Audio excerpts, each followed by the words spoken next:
Man, I gotta find a consistent place to do these things. Whatever. Hey everyone, how's it going? So yeah, last time we covered Lore Olympus with Millennia.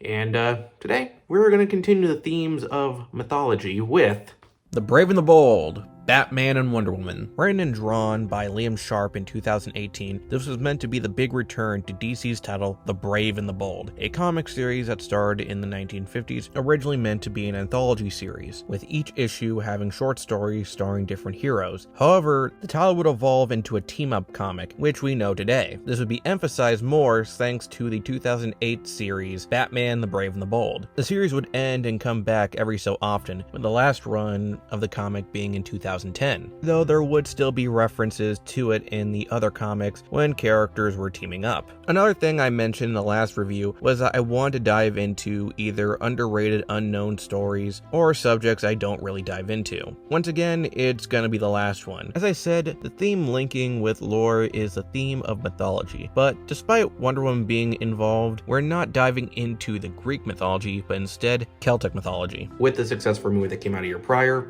and Batman association with the title, it felt like a safe bet to bring these two together.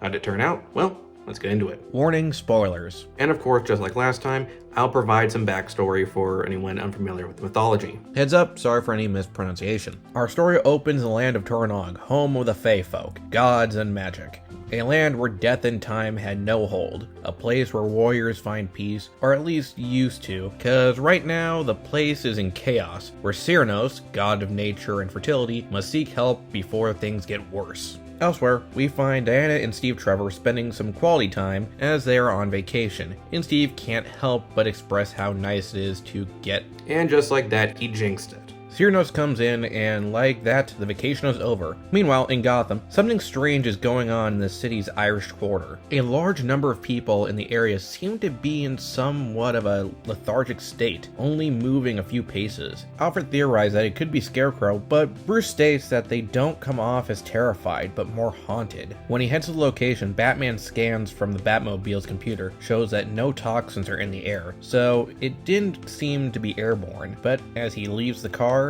investigates, he too starts to feel the presence surrounding the area. Elsewhere, in the Irish Quarter, we see an old homeless man by the name of Patrick O'Skull, who seems to be a believer in the Celtic myth and seems to know what's going on. As for what's going on, well, it's gone from bad to worse. A god is dead, King Eltha, leader of the Foremen, a mighty race in Celtic mythology that were very hostile and not unlike the Jotun in Norse mythology or the Titans in Greek mythology, where they're both tied into the building of the earth, but also the rivals of the more benevolent gods, Dututha and Didan. So in here they just call them the Didan. This rivalry is one of the key issues of the conflict, along with the late king's desire to return to the realm of men and regain their status of godhood after losing it from a quote-unquote younger god, which of course is a reference to when the Celtic mythology was overthrown by Catholicism in the 5th century. As for Bruce, he's getting a sneak peek of what's to come, and once returning to the Batcave, Bruce realizes that this is not a force of science, but of magic. This is confirmed with Diana and Cyrnos opening a portal, needing his detective skills to help solve Althea's case. Thus, the investigation begins. Will the two be able to figure out who killed Althea in time and keep the peace? Is there more to the king's murder that meets the eye? How does it link to Gotham? And what exactly is O'Skull's connection to all of this? You have to read to find out. Sharp did an amazing job introducing Celtic mythology to new readers here, especially with the amount of lore that is needed for this kind of plot, without feeling overwhelming. As for the team up, it's handled pretty well, but the title should have been swapped from Batman and Wonder Woman to Wonder Woman and Batman, since though the Dark Knight detective does have a dog in this fight, with the people of Gotham being put under this mysterious spell and help investigate the murder, Diana pretty much does the heavy lifting by trying to make sure that the warring tribes don't,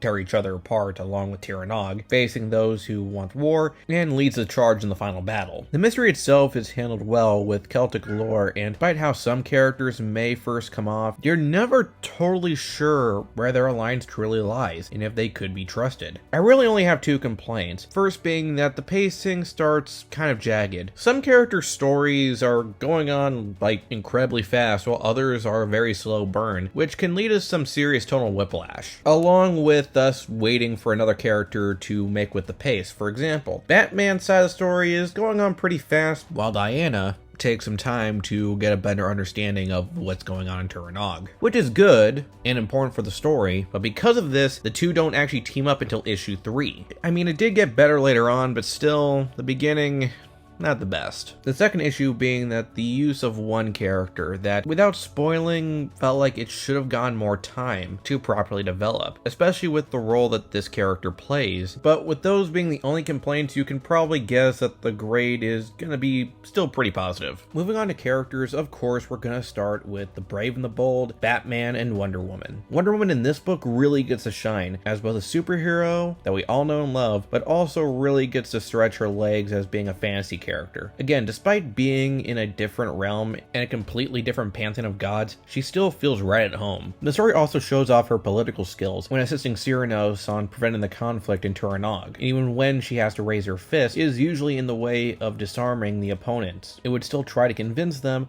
that there is more of a peaceful resolution, at least until the end when the true antagonist is revealed and she must set aside the political part of her life and get ready for war. She also finds a bit of a kinship when it comes to people in Tiranog in many ways, growing a friendship with Cyrano's, but I'll get into that in a moment. As for Batman, again, some Bat fans might be a little disappointed that he doesn't play in the action too much, but on the investigation side, it really is interesting. We're seeing him attempt to combine modern detective work with what little he knows and learns in the land of magic. It is also a Batman who is quick on the uptake, since despite never being in Turanog, he's able to figure out the basic customs. It really does show that, yeah, he might be the world's greatest detective and an expert fighter, but he also knows how to handle some politics. As for how the two work together, it's very much a strong friendship, and yes, it's just played off as friendship. Sorry to all you Batman and Wonder Woman shippers, but that doesn't happen here. Since this is more of Diana's story, Bruce acts accordingly and follows her lead, and trusts her judgment for most of the time. Sharp never adds unnecessary conflict between the two. Next, let's talk about the God of Spring and Diana's guide to this land, Cyrnos. Cyrnos is a kind soul, and despite his intimidating look and stature,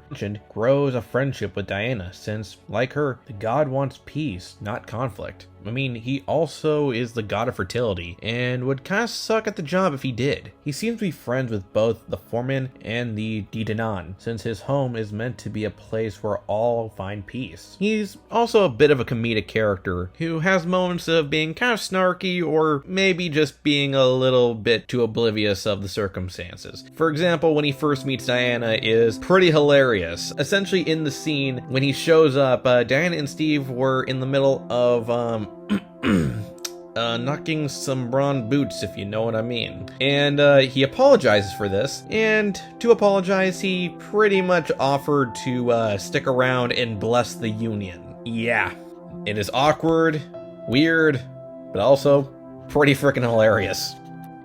But yeah, Cyrnos is no pushover either. If things do go wrong, and yeah, this god of spring and fertility might want some peace, well, that doesn't mean that he's a pushover. Huh. 2 reviews in a row, and both of them cover gods of spring. Still less scary though than Persephone when she goes in combat mode. Finally, I'll discuss the people of Turanog as a whole, since there are so many characters in the story, and also a lot of them, including the mysterious O'Skull, could lead to major spoilers. Altogether, the gods and the creatures of the Celtic myth are handled very well and very respectively. And like any good mystery, they give a good reason to trust and distrust them. Like Captain Fur, a proud warrior of the Foreman who is loyal to his people and the departed king, but also very quick to anger and really doesn't care for our Diana to be in Turanog. King Fin McCool, Lord of the Dadain, who is close friends with Cyrnos but seems to be a prideful and truly distrustful with people like Fur, King Eltha's wife, who of course mourns her husband but also is concerned of something greater. And then of course there's the departed king himself, since the more the two investigate, we learn more about Eltha and his motives,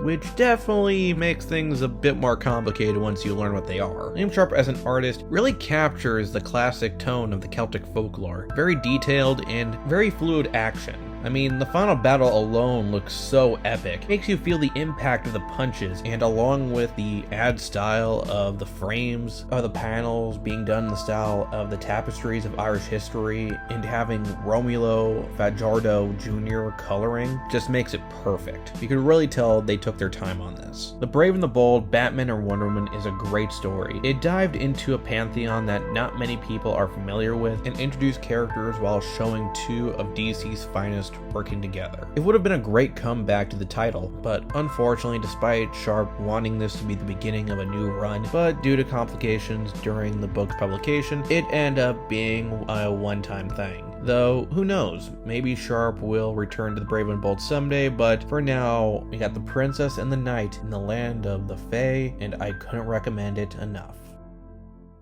Thanks for watching. Like, share, and subscribe, and I'll see you next.